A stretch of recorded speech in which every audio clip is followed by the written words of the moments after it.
ka-deliver. Tinulungan ko po yung isang katrabaho ko na nag-stick yung preno niya. Nilagyan ko po ng oil dito.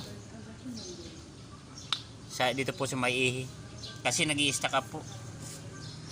Paki-like and share naman po sa ka-deliver vlog YouTube channel. At paki-subscribe naman po.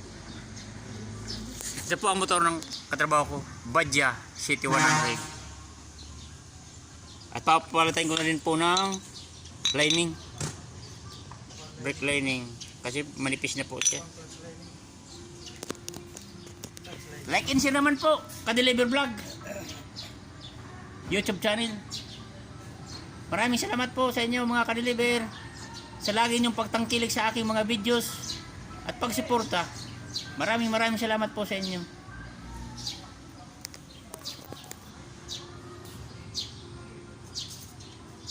Sa lagi niyong panonood ng aking video. Maraming salamat po mga guys, mga ka-deliver. Comment na lang po kayo guys kung sakali man po kayong nasiraan ng inyong sasakyan. Maraming salamat po.